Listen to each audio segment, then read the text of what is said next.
foul. That was absolutely ridiculous. The Boston Bruins have won the Stanley Cup. Up on down. Here comes a 1-2 pitch. Red Sox win the World Series. I don't know. It's tough. Tom's up there, man. Beantown. Michael, Watch. are you ready for some football?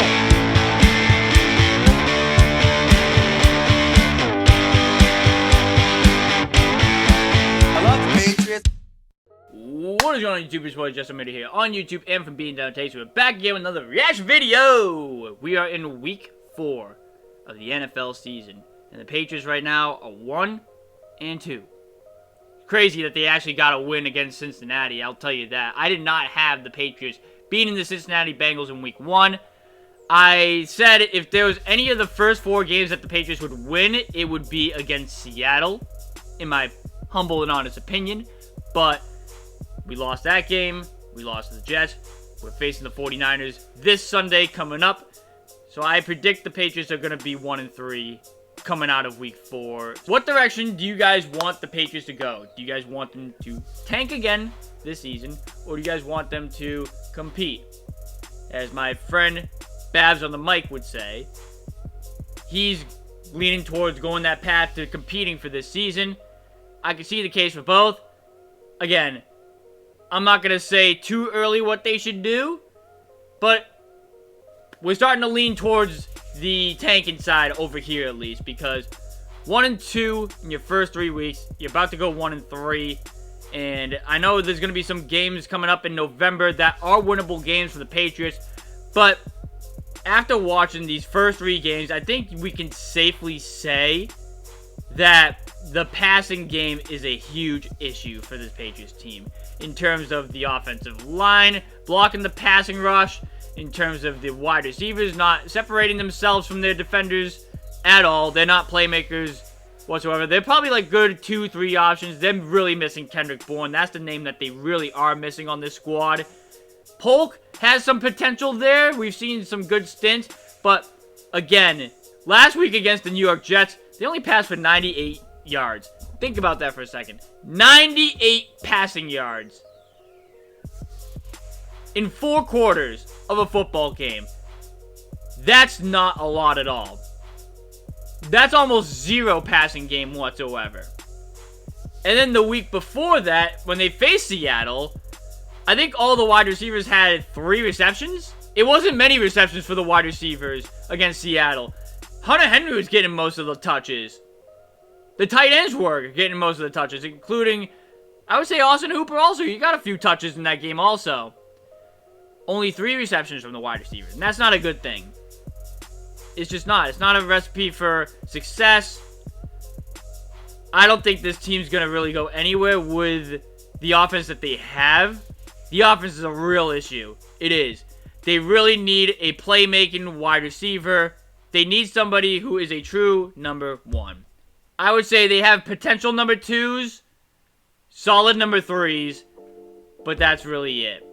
There's really not much that they have on the offensive end of the ball. And I've been getting a lot of people telling me, right, get this, that this roster construction falls on ownership also. And I've been having people telling me say that this owner staff is on the verge of passing the Red Sox ownership as the worst ownership in Boston sports right now. I mean, they had a lot of cap space last year. They retained quite a few guys. Could they have gone out and got Calvin Ridley? Yeah. But is Calvin Ridley a number 1? I don't know if he is or not. If I had to say, I would say no. He's not. He is a wide receiver who can play make. And he can actually do something on the offensive side and get himself separated with the defense. These wide receivers we have right now, I mean, they're more so like slot guys, if anything.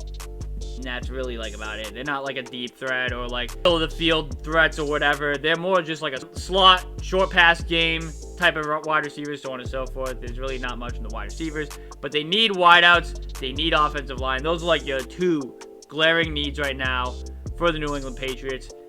And we're going to react to NBC Sports Boston saying, I would be irrationally angry as a fan. I wonder who said this. I don't know who is going to be saying this.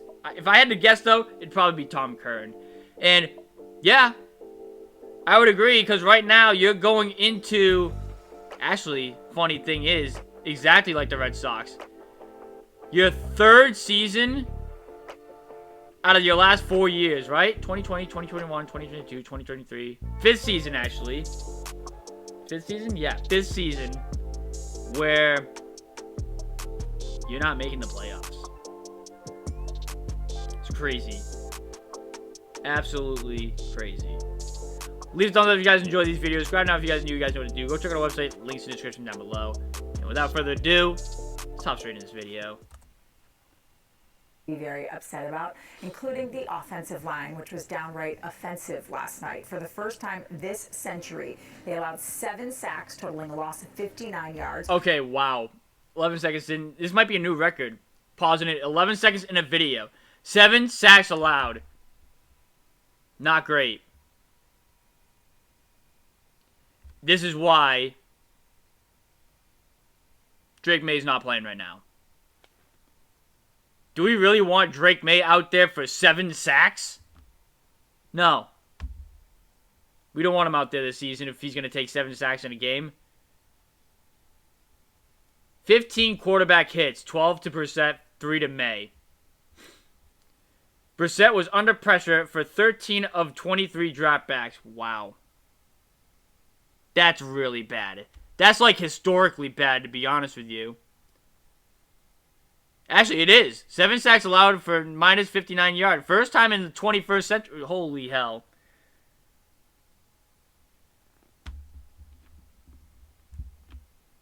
Yeah, right now I'm leaning towards the tanking path. Jacoby Brissett and Drake May were hit a combined 15 times, and Brissett was under pressure on 56.5% of his dropbacks. So we are going to play a little game of Mad Meter. How mad are you about the offensive line? Oh, we're looking at us. Oh, Phil is a 10. Wow. Giles and I are right in the middle. Fuming. 5 and a 6. Okay, Phil, so I'm going to tell you why I'm only at a 5. Because you can't get better than what you just are. Like, it's not their fault they're kind of sucky.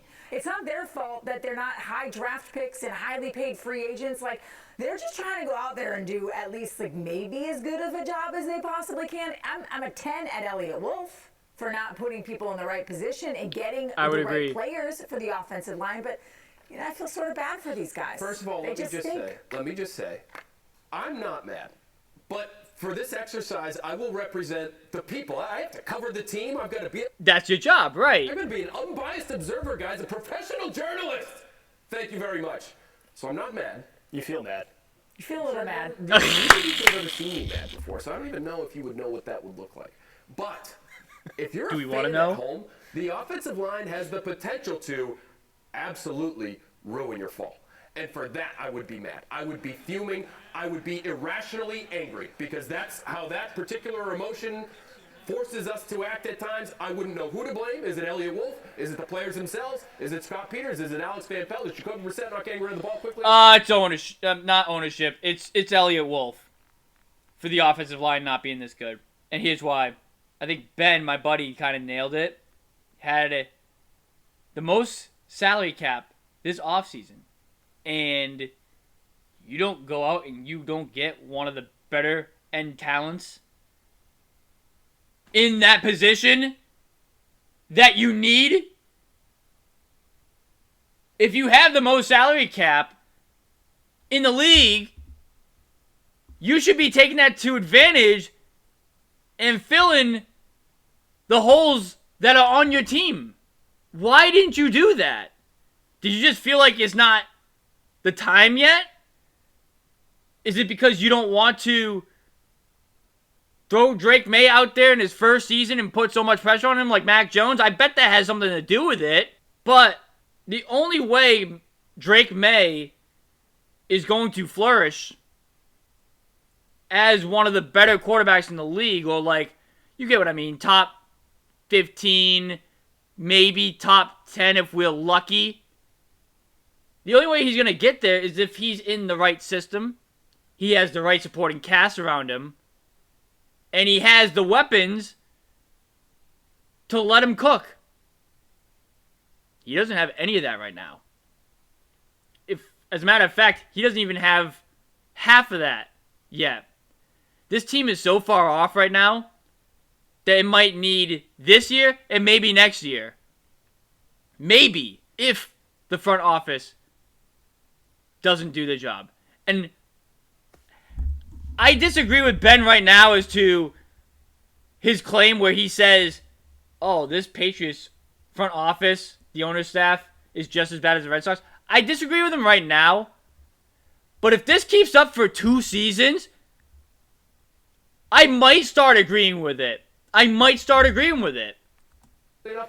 don't know and I don't care, but I know I'm mad because this line might just make this team unwatchable for the next few months. True. Yeah, and I had it at 6. Yeah, like we were both kind of in the than you are. A little more mad, but I like all your points where what do you expect from this group? You're on your 4th left tackle at this point. What's his name again? Demontre Jacobs. Okay, Demontre Jacobs. So you're on your 4th. Who the fuck is that guy? Who the fuck is that guy? Who the fuck is that? You know damn well who I am. Who the fuck is that?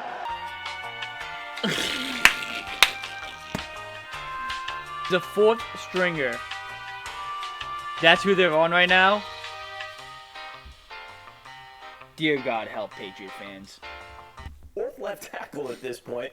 4th left guard too, if you want to go there. I was still stuck on Caden Wallace. City, so Michael Jordan, Zach Thomas, 4. In that Jesus situation, then it's kind of like, Christ. what do you think it's going to look like? But yeah, it should look a little bit better. Like I even on the right side of things, it needs to look better from the guys that you're depending on. Like you need more out of Mike Unwenner. So yeah, it's a huge problem, and I feel like you're not really going to be able to evaluate much when it comes to Drake May when that time comes. I'm not sensing much anger from Giles there. Where was he, a 5 or a 6? I was 6. It's a 6. Yeah, Wow. we kind of went up I the would hate mad to see meter. him at a 1. I am curious to see what Giles' mad meter is on the defense because he mentioned them when talking about what we didn't expect to see last night. 14 missed tackles, 400 total yards of offense. Yeah, that's not great Jets. either. The Jets Defense also is not converted doing that 10 of good. 15 third downs, and New York had 27 first downs in total. They scored 24 points. They left some. Hey, Patriots, you know how your defense could have been better? If you just gave Matthew Judon the contract that he deserved.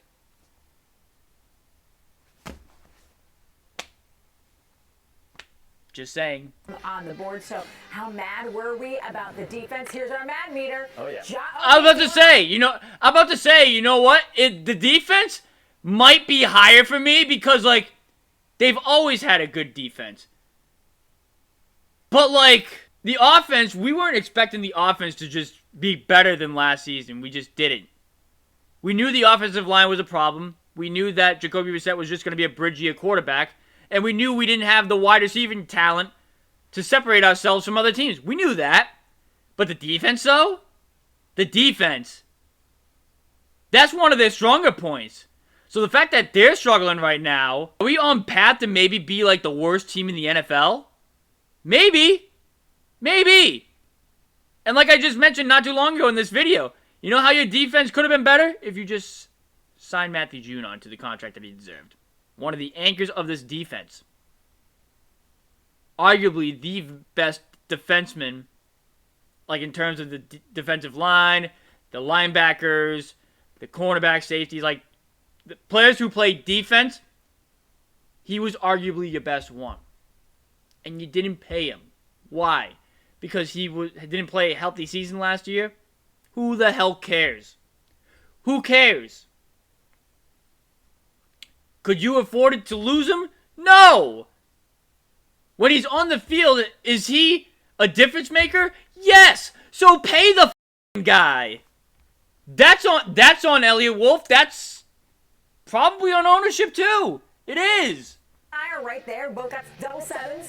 But you, Giles, Yeah. 8. Why were you so angry? I'm angry because they went out and made Aaron Rodgers look like he's MVP Aaron Rodgers all over again. After Aaron Rodgers, the first 2 weeks of the season, looked like a guy that was going to be all over the place, and you're hoping that maybe they could come in here and sneak a win against the Jets. That's why I'm mad that they decided, well, they didn't decide, but they didn't make the decision to come out firing on all cylinders, Trendy, as you put it, in week 1. They basically let the Jets Score a touchdown, score another touchdown, and then all of a sudden when you're down by double digits, then you maybe have to just resign yourself to the fact that you have to throw the ball. And this team's not prepared to do that. You need to lean on your defense. Let it out. They did not play with the intensity and the energy that we've seen from this team the first 2 weeks of the season. If they're going to win games, if they're going to be competitive, it's got to be the defense. And again, we just had to watch Aaron Rodgers all night and listen to, the broadcast. Sounds like who you're really mad at is Aaron Rodgers. We should unpack that. I am. Because I think he's still going to ruin the Jets season at some point.